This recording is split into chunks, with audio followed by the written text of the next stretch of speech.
Hello mga ka-BQ!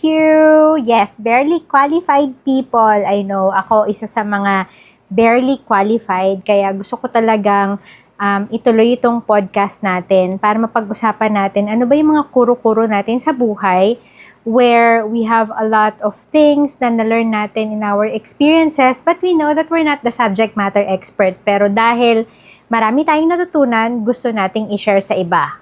But before that, gusto ko munang i-share sa inyo kung sino yung magiging kapartner ko sa podcast na ito. Yes! And this is the Holy Land Lark MS2. So, hindi natin siya sponsor.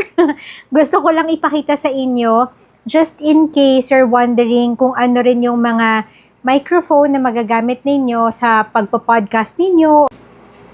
So with Lark MS2, actually ano na siya yung upgraded version. Yung unang version nito, alam ko is pwede mo siyang gamitin as parang necklace, tapos kiniklip din siya kasi magnetic yun. This one, eto siya. Para siya naka-hook, para siyang clip-on. So I will show you kung paano ko siya ginagamit. Very easy, very user-friendly. Hindi siya masyadong high-tech na parang hindi natin siya masusundan. But inside this, I wanted to show you kung ano yung mga bagay na nasa loob ng box na to. So meron siyang pouch. Sa loob ng pouch, meron kang makikita doon na user guide.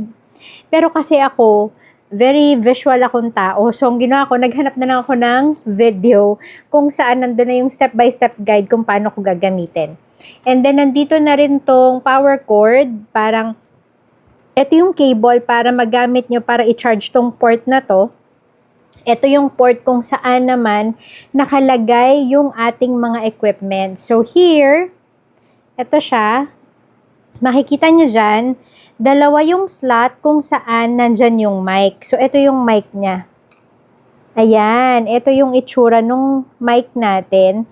Ito na may logo, siya dapat yung nasa inner shirt ninyo. Tapos, ito namang nasa labas, ayan talaga yung microphone niya. So, makikita nyo, di ba, parang may mga butas-butas siya dyan. Kasi yan yung microphone, yan yung nakalabas dito sa akin. And then, just to put it back, lagay mo lang siya dito. Yan, makikita mo na nalagay mo siya ng maayos pag nakita mo yung kanyang color, yung indicator. Ayan, kasi magnetic siya. So, apart from this, etong slot na to, etong para sa mic na to na isa, and then eto naman kung saan, ayan yung adapter or yung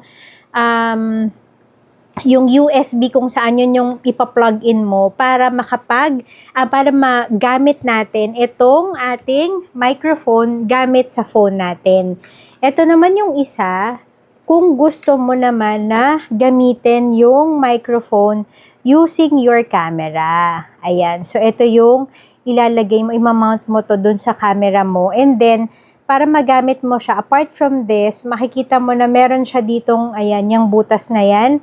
Ang gagamitin mo naman dyan is ito. Nandito rin siya sa pouch bag. So, meron ka nito sa loob ng pouch. Ay, sorry. Hindi pa yan. Diba? Surprise! Ang daming laman. Ito. Wait lang. Ayan. So, ito naman yung para dun sa camera mo. So, ilalagay mo siya dito. Ayan. Pa-plug mo siya dito. Yan. Ito. Tapos yung kabilang end, ipa-plug mo naman siya dun sa camera mo. So, ganyan mo siya gagamitin pag gagamitin mo yung camera.